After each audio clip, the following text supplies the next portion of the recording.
What is going on, guys? It's the Jishin here, and I wanted to bring you guys a quick guide looking at the new exotic engram that we are getting with the event, the 14-day sign-in. You can claim it here by going to the events tab, and it'll be here on day 7. It looks like we'll get the same one on day 14. Now, once you claim it, it'll pop up a screen, or if you just back out and go into your inventory, it'll be in your engrams area.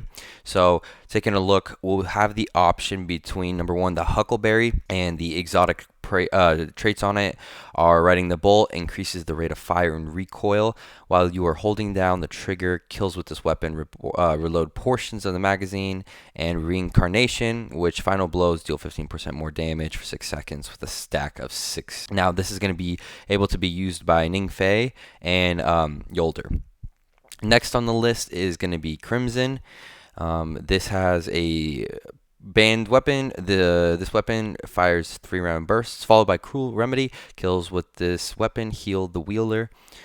Precision kills also refill the magazine. So it's pretty much the Destiny version of the perks. Next up is, and this is used by Atal at the moment. Next up is the Borealis. This is the, the fundamentals.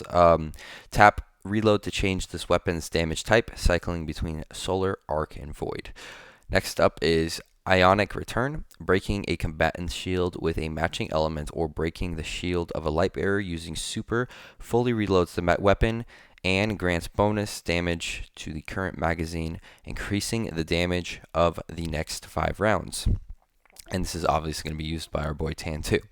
Now, personally, I will be going with the Borealis, and the reason is because personally, I believe Tan is one of the best units, especially if you have pulled him already.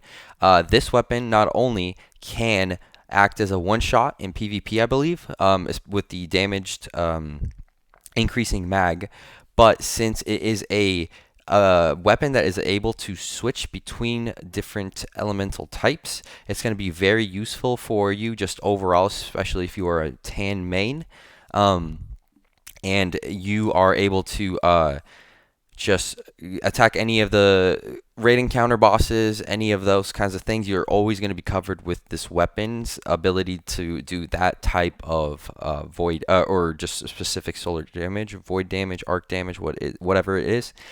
If you guys are not planning to pull or use the Borealis, you could go with the Huckleberry. The reason I said no to the Huckleberry for myself is because personally I would be running him on a Ningfei because I don't have a Jolder. And Ningfei benefits, I believe, a lot more with the crossbow from the raid, because that thing it has just been slapping from everyone that I've been talking with that actually currently owns it.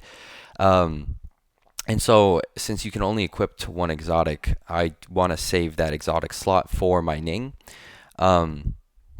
You could potentially go with Yolder, since I don't believe there are any good sword exotics currently in the game, and plus swords are a little I'm not the biggest fan of swords right now because so many of the enemies in the game, like the Shanks and stuff, they're just kind of like high flying enemies, and it's a lot harder to get to them with Yolder's sword ability. And now Crimson is just third pick for me because I personally have not been running into anyone using Atal much. If you are a big hand cannon fan, you can pull for Atal, or you can pull the Crimson for Atal. She does have a healing ability if you kind of enjoy that playstyle, but I would personally put this Crimson as a round 3 pick. So for me, like I said, personally, I'm going to be running with the Borealis for the first pick and the Huckleberry for the second pick.